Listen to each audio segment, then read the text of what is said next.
저는 친정아빠랑 사이가 별로 안 좋았어요. 엄마랑 언성 높여 다투는 모습도 자식들에게 많이 보여주셨고, 또 말투 자체가 약간 윽박지르는 느낌이라 밥은 먹었냐는 한마디도 저는 혼나는 것처럼 느껴져서 괜히 쫄 때가 많았거든요. 아빠 생김새도 약간 조폭 같은 느낌이고, 워낙 야외에서 일을 많이 하셔서 그런지 살결도 까맣게 타고 머리도 항상 짧은 스포츠 머리라 남들이 보면 아마 조폭인 줄 알 거예요. 인상도 매서운 데다 말투까지 그러니 아빠 속내는 그게 아닐지 몰라도 저는 그런 아빠가 내심 무서웠습니다. 아빠는 그런 저희 남매에게 서운함을 느끼셨을 테고, 그래서 애정 표현이랍시고 잔소리를 하셨는데, 한창 예민할 사춘기엔 그게 더 역효과라는 걸 세심하진 못한 아빠는 잘 모르셨을 거예요. 그러다가 엄마가 고등학생 때 사고로 갑자기 돌아가셨고, 한순간에 집 분위기는 우울해졌죠. 그도 그럴 것이 아빠가 돈 사고를 쳐서 엄마가 수습하느라고 매일같이 새벽마다 일을 나가셨거든요. 그래서 고등학생인 저희들의 바쁜 아침도 챙겨주지 못하셨고요. 아빠만 아니었으면 아마 엄마도 저희 남매도 더 행복해질 수 있었을 거예요. 엄마는 그날도 새벽에 일을 나가시다가 사고를 당하셔서 한순간에 돌아가신 겁니다. 아빠는 엄마에 대한 죄책감과 그리움으로 매일 술을 드셨고, 저랑 제 동생은 그런 아빠가 너무 싫었던 것 같아요. 그러게 있을 때 좀 다정하게 잘하지 하는 생각에 후회감에 괴로워하는 아빠한테 모질게 말도 하고 그랬었네요. 아빠는 엄마 돌아가시고 나서 성격이 좀 누그러지신 듯도 하지만 그래도 워낙에 걸걸한 성격이 어디 가겠어요? 저랑 제 동생은 성인 되자마자 각각 독립을 해버렸습니다. 아빠랑 살기 싫어서요. 엄마도 없고 아빠는 싫고 어린 나이에 그때는 그냥 집을 벗어나고 싶었던 것 같습니다. 남동생은 바로 군대에 가서 말뚝을 박았고, 저는 집이랑 멀리 떨어진 어느 지방 전문대에서 치위생 공부를 했어요. 거기서 기숙사 다니며 알바도 하고, 그렇게 졸업하자마자 취업해서 나름 잘 살고 있었습니다. 아빠한테는 1년에 2번 정도만 찾아갔어요. 엄마가 돌아가신 이유가 아빠라는 생각에 쉽게 용서도 되지 않았고, 어린 마음에 아빠랑 연을 끊고 싶단 마음도 있었습니다. 그래도 큰일 겪고 또 나이도 많이 드신 아빠는 예전보다 많이 약해져 있었어요. 말투도 조금 누그러졌고, 또 저희 남매한테도 미안하다면서 전에 없이 사과하는 모습을 보이기도 했었죠. 나름 노력하는 아빠 덕분에 저희 남매도 조금씩 마음을 열며 전화통화도 하고, 전보다는 아빠를 자주 보긴 했지만 그래도 서먹한 사이인 건 어쩔 수가 없었어요. 그러다가 제가 결혼을 하게 된 거죠. 저는 나름 열심히 모은다고 모은 돈 5천만 원을 가져갔고, 남편은 모아둔 돈이 거의 없었어요. 그래도 시댁이 주유소로 돈을 잘 버는 집이라 금전적으로 여유가 있어서 저희 부부 신혼집을 해주셨습니다. 그때 당시 2억 5천인가 그랬던 것 같아요. 너무너무 감사하게 받았습니다. 나름대로 보답 인사드린다고 여윳돈 끌어모아 시어머니 명품 가방도 사드리고 선물도 많이 해다 바쳤는데, 그래도 어머님은 절 마음에 안 들어 하셨어요. 친정엄마도 없이 자라서 뭘 배웠겠니? 집이 잘 사는 것도 아니고 이래저래 기우는 결혼이지. 남들 보기에 창피해서 나는 결혼식 때 하객들도 많이 안 부를 거다. 라고 하시더군요. 시어머니도 참 직설적으로 말하시는 성품이었는데 그런 식으로 결혼 전부터 제게 상처를 참 많이 주셨습니다. 그럼에도 불구하고 파혼을 할 수 없었던 건 속도 위반이었기 때문이었어요. 남편은 그래도 우직하고 따뜻한 사람이라 늘 제 편을 들어줬고, 저는 남편 하나 믿고 결혼을 진행할 수밖에 없었습니다. 그때 제가 좀 어리기도 했었거든요.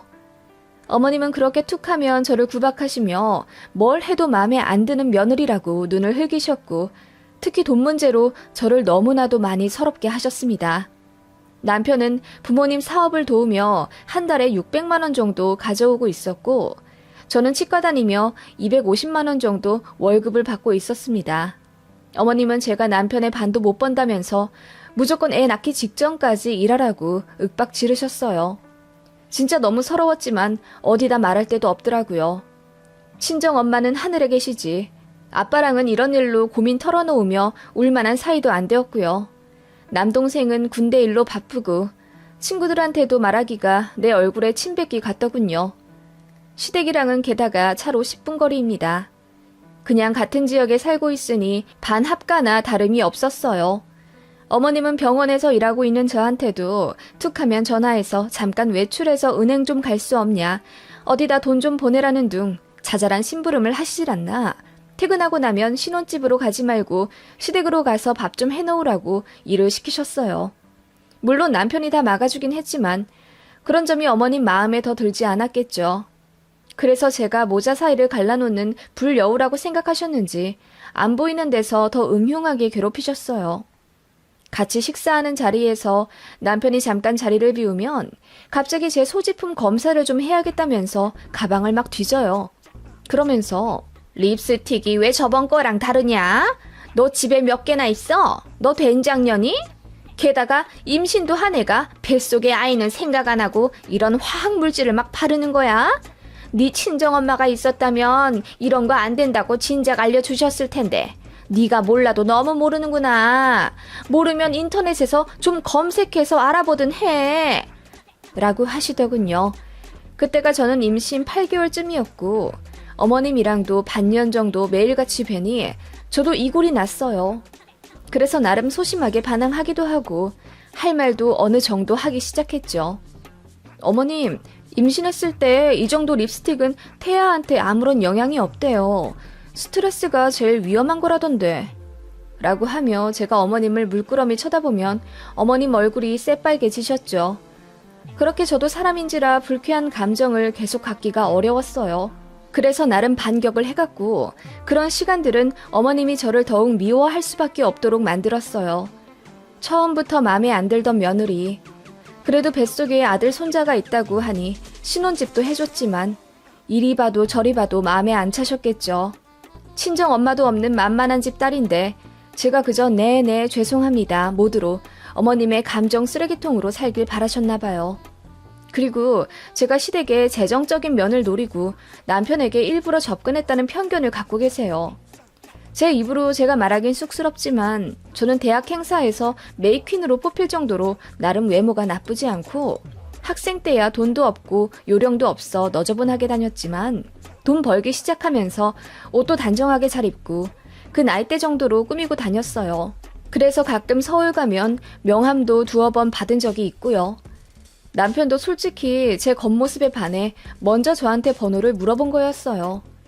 그렇게 인연이 시작된 건데 어머님은 제가 일부러 남편 근처로 가서 꼬셨다고 모든 게 계획된 만남이라고 굳게 믿고 계시더라고요.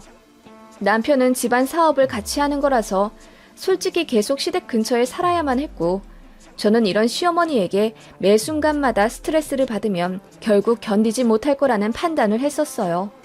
그래서 피할 수 없으면 차라리 즐기자라는 마음으로 어머님의 말을 한 귀로 듣고 흘리고 그렇게 산 거죠.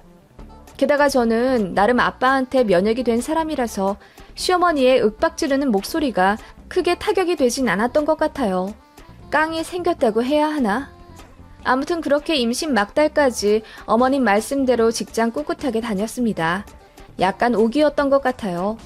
애기 낳고 나면 적어도 2년은 쉬어야 할 텐데 그동안 남편 돈으로 편하게 먹고 논다고 욕하실 것 같아서요.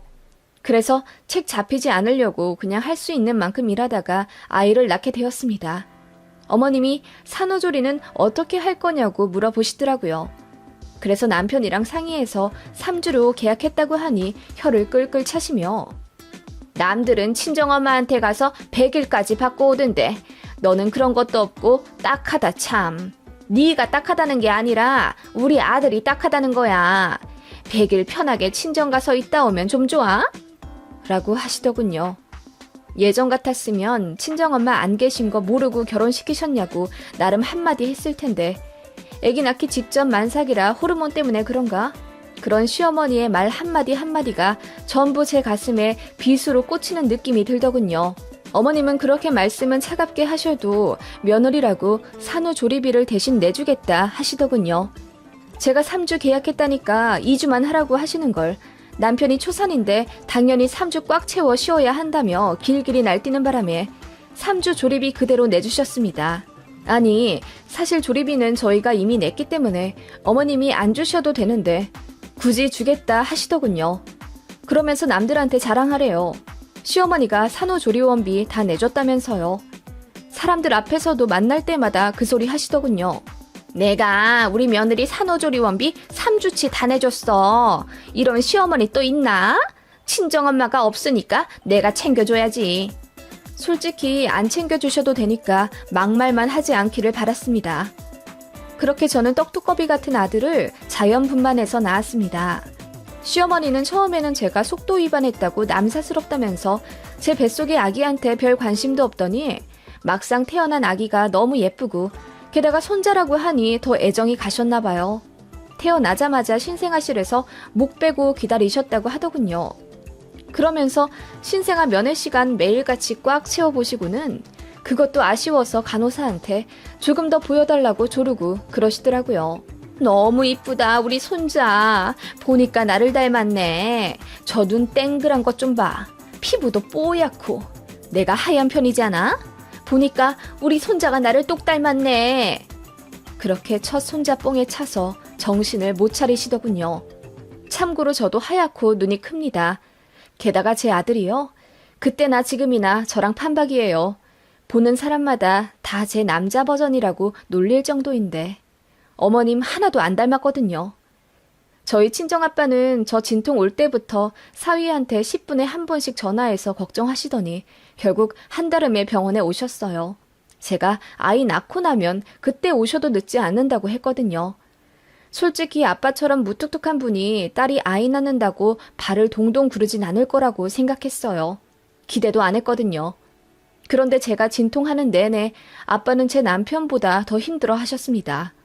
병원 복도를 내내 종종 걸음으로 도시며 식은땀도 흘릴 정도로 제 걱정을 많이 하셨대요. 그 얘기를 나중에 듣고 너무 놀랐습니다. 제가 아는 아빠는 제가 조금이라도 힘들어하면 고작 그 정도 가지고 슬퍼하냐며 사회 나가면 험한 일들 투성이라고 소리 지르시고 제 편은 하나도 안 들어주셨거든요. 제가 진통 10시간이 넘어가자 친정아빠는 제 담당이한테 찾아가서 그냥 수술시켜주면 안 되냐고 사정까지 하실 정도였다네요. 결국 12시간 진통 끝에 아이를 낳았고 시댁 식구들은 그 후에 모두 도착했다고 하네요. 저는 출산 과정에서 약간의 문제가 생겨서 수면 마취하고 처치를 받았고요. 눈 떠보니 친정아빠 얼굴이 보이더라고요. 제가 눈을 뜨니 아빠가 엉엉 우시며 이제 됐다고 제가 안 깨어나서 무슨 일 생길까봐 걱정했다고 하시더군요. 아빠 우는 모습 엄마 돌아가시고 처음 봤어요. 저도 이상하게 마음이 몽글몽글해져서 같이 울게 되더라고요. 시댁 식구들은 병원 도착하자마자 바로 신생아실로 가서 아이부터 보고 있었고요. 아빠는 아이가 태어나든 말든 상관없이 쭉 제 곁에만 계셨다고 하더라고요. 시댁 식구들이 뒤늦게 제 병실로 올라왔고 시어머니가 너무나도 기분 좋은 목소리로 사돈어른, 우리 손자 너무 잘생겼어요. 가서 한번 보세요. 보니까 친탁을 했더라고요. 나를 얼마나 닮았는지 하시더군요.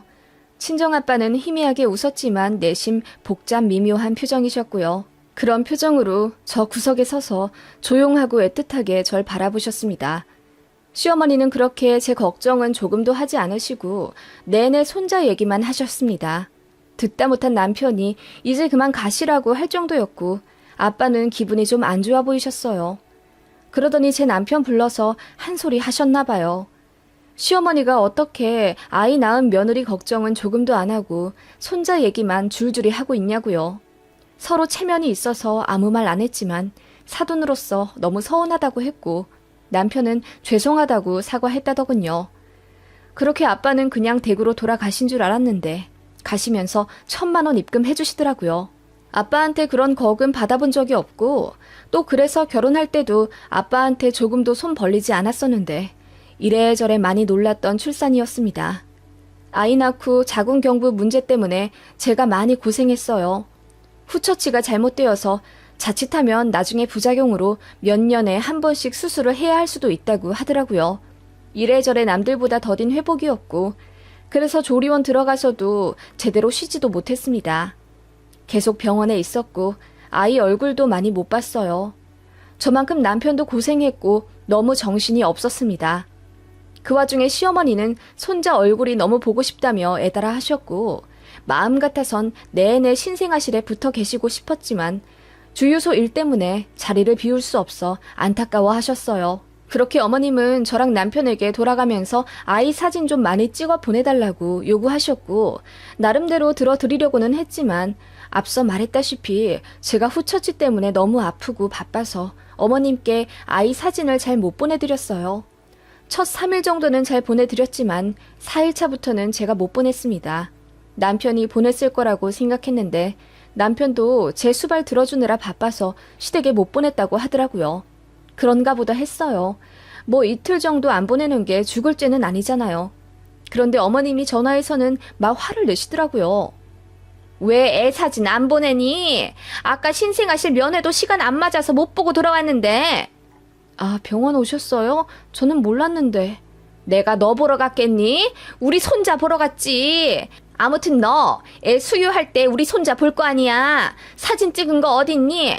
내가 영상도 좀 남겨놓으랬지? 어머님, 저 너무 아파서 지금 수유 제대로 못하고 있어요. 그리고 핸드폰 가져갈 여유도 안 되고요. 뭐 하나 제대로 하는 게 없어. 끊어라. 솔직히 말해서 제 걱정은 하나도 안 하시고 애 사진만 목 빠질 듯 기다리는 시어머니가 좀 징그럽게 느껴졌다고 해야 하나? 그랬어요. 그런데 아이 낳고 5일차 되던 날 아침에 간호사가 걱정스런 얼굴로 직접 수유콜을 하러 제 방에 오시더라고요. 원래 전화로 하시거든요. 저기 산모님, 전화로 드릴 만한 얘기가 아니라 직접 왔어요. 사실 산모님 시어머니 분께서 지금 조리원에 계속 컴플레인을 걸고 계신 상황이거든요. 네? 저희 시어머니가요? 왜요? 그게 산모님 계약한 3주 조리비를 부분 환불받고 퇴소 조치 시켜달라는 요구가. 네? 어머님이 저더러 나가라고 한다고요? 네, 물론 규정상 그게 어렵고요. 저희 측 과실이 아니라 산모님 개인 사정으로 조기 퇴소하시는 경우는 일부 부분 차감해서 환불해드리고 있어요. 무엇보다 지금 산모님 이견이 아니니 여쭈으러 온 거예요. 네? 저 이제 겨우 애 낳은 지 5일 됐는데요? 알죠. 아무튼 이런 일이 있다는 걸 산모님께서도 아셔야 할 것 같아서요. 그리고 시어머님 분께서 지금 거의 5분에 한 번씩 전화해서 산모님 퇴소를 요구하시는 바람에 업무에도 차질이 있습니다.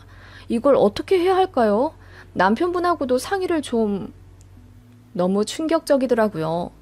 남편은 일이 있어 잠깐 자리를 비운 상황이었고 저는 이게 무슨 일인가 싶어 시어머니께 전화부터 했습니다.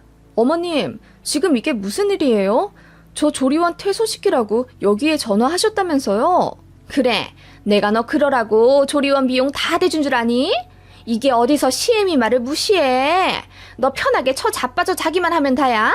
시애미가 산후조리원 비용 대줬으면 우리 손자 사진이라도 제깍 보내야 할 거 아니야.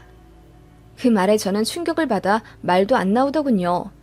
뒤늦게 상황 파악한 남편이 본인 대신 어머니와 싸우며 이게 무슨 말도 안 되는 일이냐고 언성 높여 통화했고 저는 너무 황당해서 눈물만 나오더군요. 그때 아빠한테 전화가 왔어요. 투박하지만 제 걱정이 잔뜩 묻어나는 목소리로 몸은 좀 어떻냐고 물어보시는 아빠의 전화에 저는 그만 엉엉 울어버렸죠. 아빠가 자초지종을 다급히 물어보셔서 정말 태어나서 처음으로 아빠한테 나 이런 일이 있어요. 너무 속상해요. 라고 하소연을 했습니다. 그 전에는 말해봤자 제 편 들어주지 않고 윽박만 지르는 아빠라 제 고민 같은 거 전혀 말하지 않았거든요. 제 얘기를 잠자코 들은 아빠가 사위 어딨냐고 당장 바꾸라고 하시더군요. 그렇게 제 전화를 건네받은 남편은 장인어른과의 통화가 길어질수록 얼굴이 허옇게 질리더라고요. 그렇게 통화를 끊은 남편이 아연실색하며 장인어른이 우리 이혼시킨다 하셔. 이거 어떡하지? 지금 바로 여기 건너오겠다 하시는데 우리 집 가서 다 뒤집어 엎으실 거래. 자기야, 미안한데 나 집에 좀 갔다 올게. 내가 가서 무릎 꿇고 빌어야 장인어른 화가 풀리실 것 같아. 아니, 그게 무슨... 그렇게 남편은 창백한 얼굴로 조리원을 나섰고 그 후로 아무리 전화를 해도 받지를 않았습니다. 제가 전전긍긍하며 침대에 누워있는데 간호사가 들어오시며 다 해결되셨나 봐요. 환불 요구 취소되셨어요. 시어머니 되시는 분이 그렇게 불같으셔서 산모님 어떡해요? 스트레스 많이 받으시겠다. 라고 하시더군요. 이게 무슨 일인가 하고 어리둥절해 있는데 남편이 뒤늦게 만신창이가 된 모습으로 제 방에 들어와서는 미안하다고 사과하더라고요. 저희 친정아빠가 주유소를 그야말로 뒤집어 엎으셨다고 하더라고요. 친정이랑 저희 시댁은 2시간 반 거리인데 얼마나 분노의 질주를 하셨는지 1시간 40분 만에 도착하셔서는 산후조리원 3주치 비용인 400만 원이 들어있는 돈 봉투를 던지시고는 소리를 고래고래 지르며 우리 딸 이혼시키겠다고 하셨다네요. 황급히 시어머니가 이게 무슨 짓이냐고 맞서 싸웠지만 저희 친정아빠는 그 특유의 우락부락한 표정과 호랑이 같은 목소리로 누가 감히 우리 딸 산후조리 하는데 방을 빼라 말아요? 그깟 손자 사진 안 보내줬다고? 그냥 영원히 보지 마시오. 내 딸이 아파서 제대로 눕지도 못하고 있는데 시어머니로서 그건 영 걱정이 안 돼요? 그래도 내 딸이 한 선택이라 믿고 아무 말 안 했는데 이런 정신 나간 집안이랑은 더는 사돈 맺기 싫소. 내 딸 힘들게 하는 사람은 그 누구도 용서 안 하오. 하시며 당장 딸 이혼시킬 거라고. 그리고 손자도 당신께서 애지중지 키우겠다며 큰 소리를 치셨다네요. 시어머니는 놀라 자빠져서는 아니 며느리가 시애미 말을 무시하는 것 같아서 내가 버릇을 좀 잡으려고 라고 울먹거리며 말씀하셨고 시아버지도 그만 고정하시라 말리셨는데도 저희 친정아빠가 그야말로 주유소를 다 불태울 듯이 한바탕 난리를 치셨다고 해요. 게다가 손자를 안 보여주겠다는 말에 시어머니가 거의 기절할 듯 안 된다고 애원하셨고 급기야 무릎까지 꿇으며 비셨다고 하더라고요. 저희 친정아빠는 그렇게 시어머니한테 앞으로 며느리 잘해주라는 신신당부를 하시고 당신 딸이 속상하다는 말 듣는 즉시 데려올 거라고 신혼집 해준 거 필요 없고 친정아빠 집을 딸이랑 손자한테 넘겨줄 거라며 소리를 고래고래 지르셨다더군요.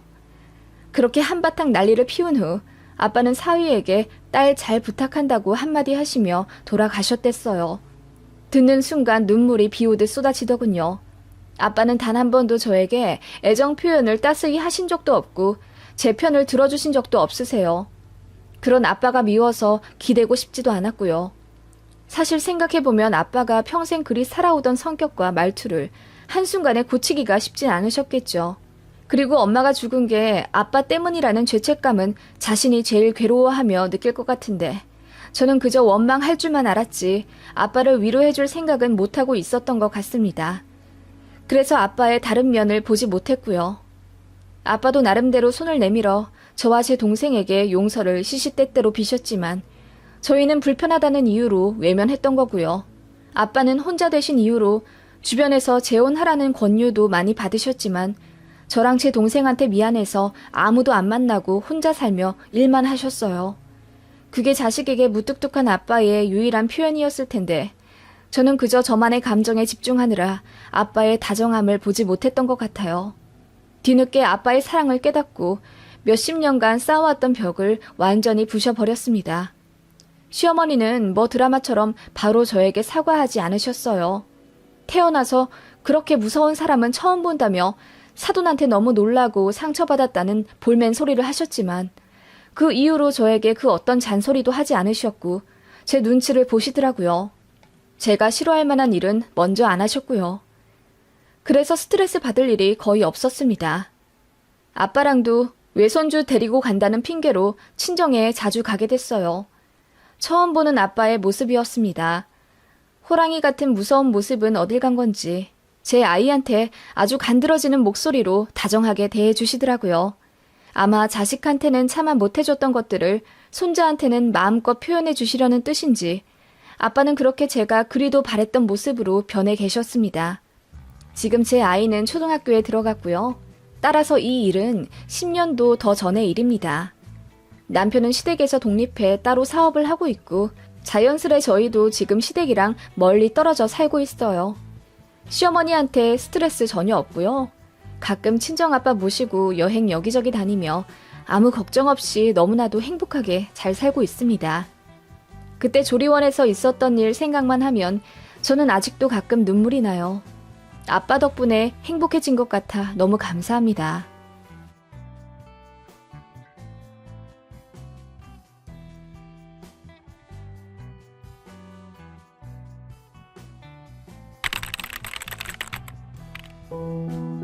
안녕하세요.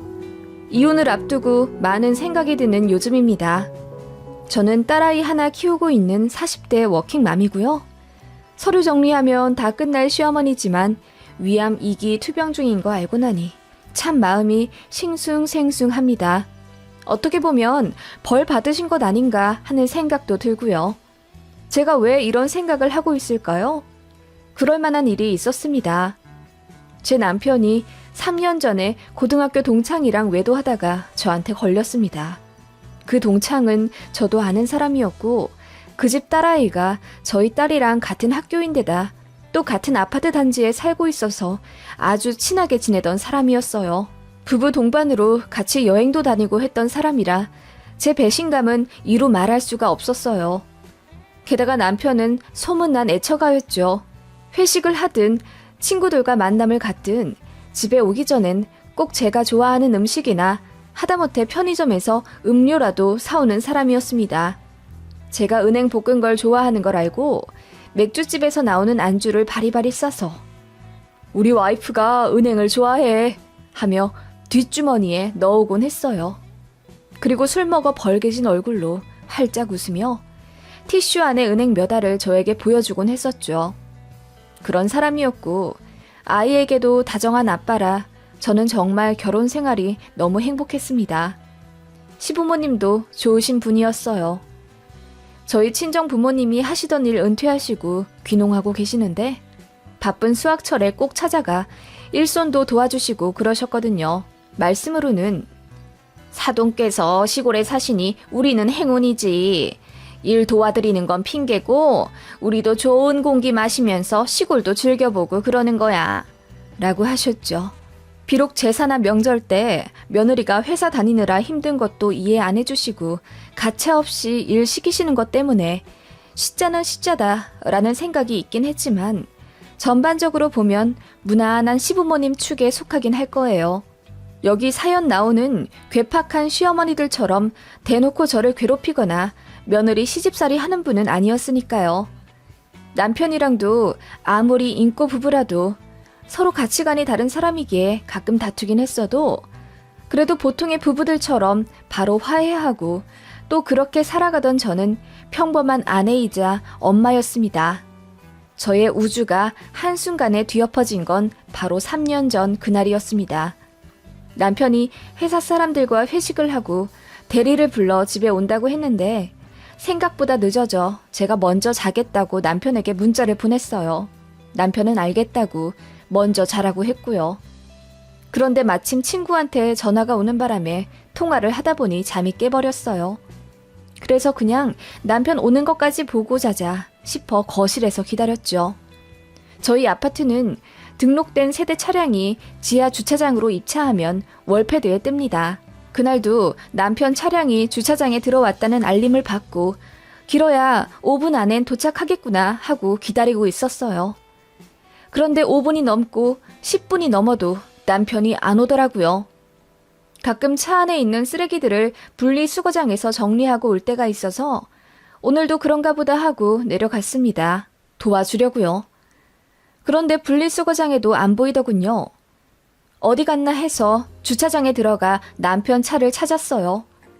그런데 원래 되는 자리에 없더군요.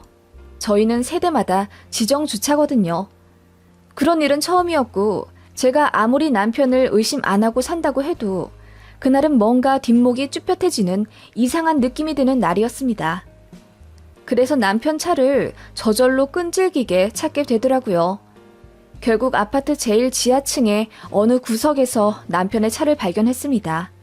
그거 보자마자 뭔가 보통 일은 아니다 싶더군요. 남편이 이렇게 수상한 낌새를 보인 게 처음이었으니까요. 주차되어 있는 남편 차로 다가가는 동안 심장이 미친 듯 뛰었습니다. 그렇게 다가가서 제가 목격한 장면은 너무나도 충격적이었어요. 남편이 누군가와 정신없이 입을 맞추고 있더라고요. 소름이 돋고 피가 거꾸로 솟는 기분이었습니다. 배신감은 둘째치고 대체 누구인가 싶어서 조수석 쪽으로 다가가 보니 세상에 앞서 제가 말했던 남편의 고등학교 동창이었습니다. 제가 울부짖으며 창문을 부서져라 치니 그제야 남편과 그 동창년이 아연 실색하며 차에서 내렸고 남편은 오해라며 저에게 손이 발휘되도록 싹싹 빌더군요. 그 소란에 그 동창이란 년은 제 남편 차에 있는 블랙박스부터 떼서 허겁지겁 달아나 버렸고요. 손 쓸 새도 없었습니다. 남편은 그렇게 저에게 애걸복걸하며 아니, 각도가 그래서 그런 거지 입을 맞춘 게 아니야. 진짜 네가 오해한 거야. 안전벨트 풀어주다가 그런 포즈가 나온 거야. 라고 뻔뻔하게 빡빡 우기더군요. 바람 피우는 사람들은 다 그런가요? 사람 하나 병신 만드는 걸 아무렇지 않아 하더군요.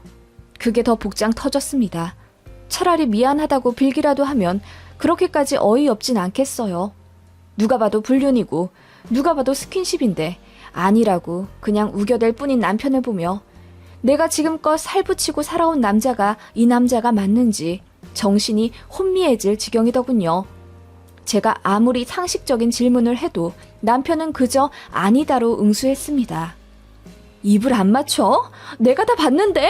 아니야. 그런 거 아니래도 여보가 착각한 거야. 그러면 왜 평소 되던 자리가 아니라 한층 더 밑에 내려가서 그것도 제일 구석 자리에 차를 댔어? 왜 거기서 그러고 있냐고. 그날 현미랑 아파트 들어오다가 우연히 만나서 대리기사님이 아는 사람이냐고 하면서 태워준 거고 마침 현미가 운전 연습 좀 하게 해달라고 해서 거기까지 간 거야. 그리고 내가 이제 그만하라고 말리면서 안전벨트 풀어주다가 운전 연습을 현미 씨가 했는데 왜 현미 씨가 보조석에 앉아 있는데? 그게 잠깐 자리를 바꾼 거야. 야, 너 진짜 장난치냐? 차라리 미안하다고 빌어. 그럼 블랙박스를 왜 현미 씨가 가져갔는데? 그냥 놀라서 의심받을까봐 가져갔나 봐. 아무튼 아니야. 여보, 진짜 아니야. 그렇게 답답해 미칠 것 같은 대화를 하고 나니 더는 답이 없겠다 싶어서 그 불륜녀 집으로 쳐들어가려고 집을 나섰습니다. 그랬더니 그제야 남편이 싹싹 빌면서 한 번만 봐달라고 빌더군요. 오늘 처음으로 입 맞춘 거고 그 전엔 그런 사이가 아니었다면서. 그걸 누가 믿나요? 지금까지도 눈에 보이는 뻔한 거짓말을 아무렇지 않게 뻔뻔스럽게 한 주제예요. 맘 같아서는 동네방네 소리 지르며 두 년놈들을 매장시키고 싶었지만 제 딸 얼굴이 눈에 아른거리더군요.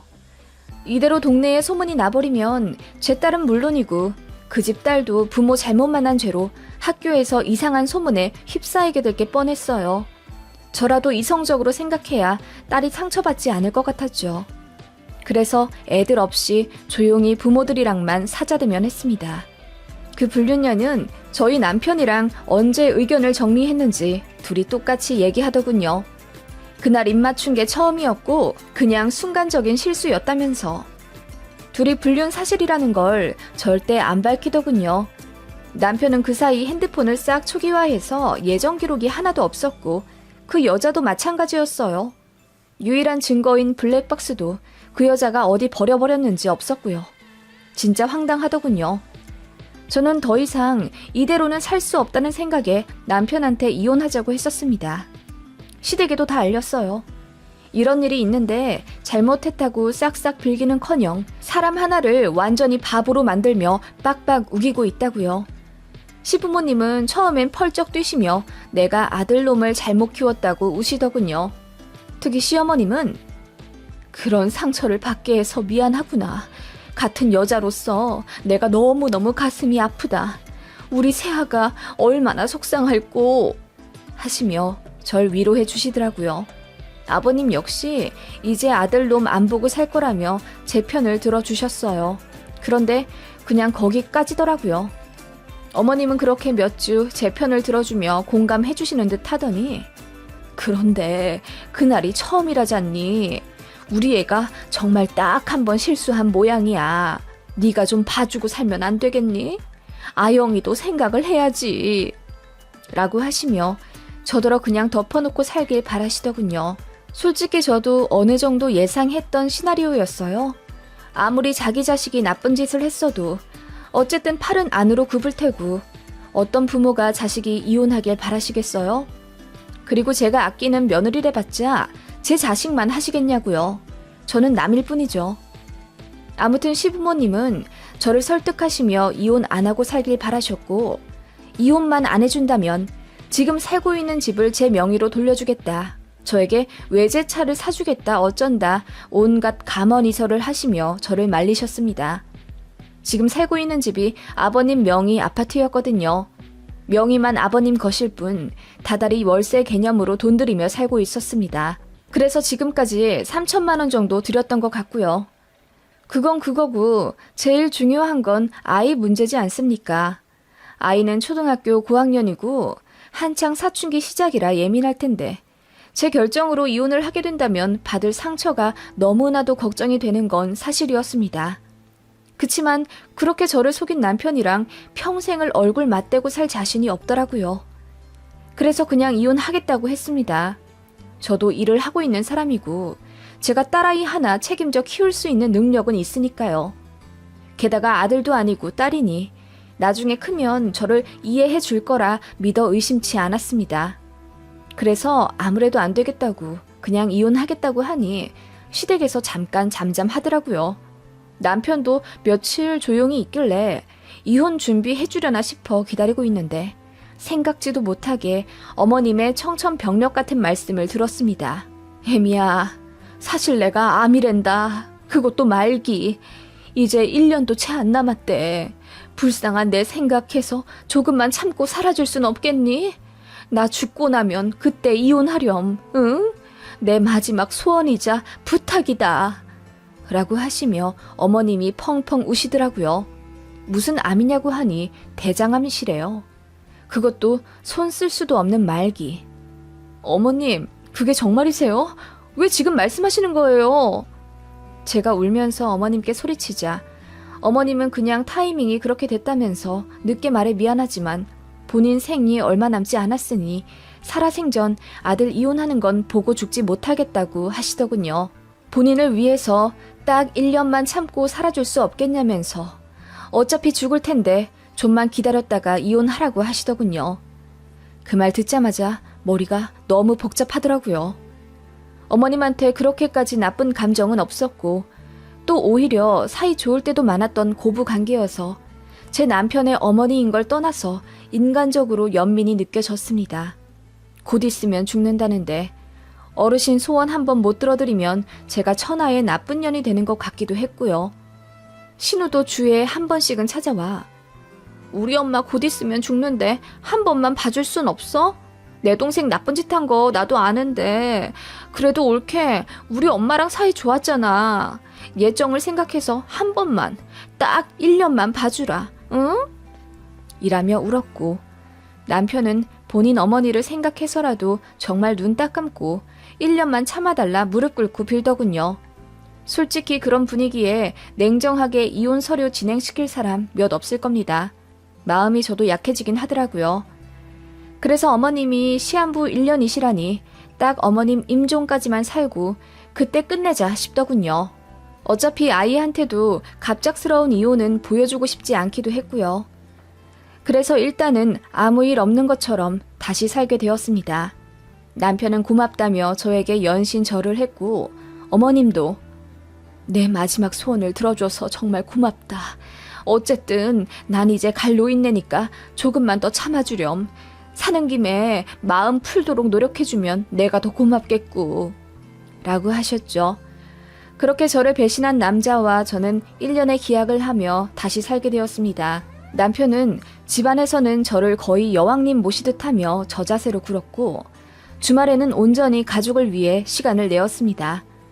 그 바람에 아이는 더 행복해했고 겉으로만 보면 오히려 그 사건 이전보다 훨씬 화목한 집안 분위기가 되었죠. 참, 저는 다시 살기로 한 조건으로 그 여자를 이사시키기로 했어요. 그 여자랑 같은 아파트에서 계속 살면 제가 미쳐버릴 것 같아서요. 남편이 알겠다고 하면서 어떻게 설득을 했는지 그 여자가 이사를 가더군요. 참 거짓말처럼 평화로워졌어요. 대신 제 마음은 지옥이었죠. 눈을 감아도 남편의 불륜이 상상이 되어 미쳐버릴 것 같았고 눈을 떠도 남편의 얼굴을 보기만 하면 부하가 치밀어 올라 화병이 나는 것 같았어요. 참 잔인하게도 저만 참으면 모두가 평화로워지고 행복해진다는 사실에 저는 그야말로 포로가 되어버린 기분이었습니다. 그렇게 몇 개월 살고 있었고 2번의 명절이 지났지만 시어머니는 저를 시댁에 부르지 않으셨어요. 병원에 입원해 있다면서 저 귀찮게 괜히 병문안 올 필요도 없으니 그냥 그 시간에 가족들이랑 시간 보내라 하시더군요.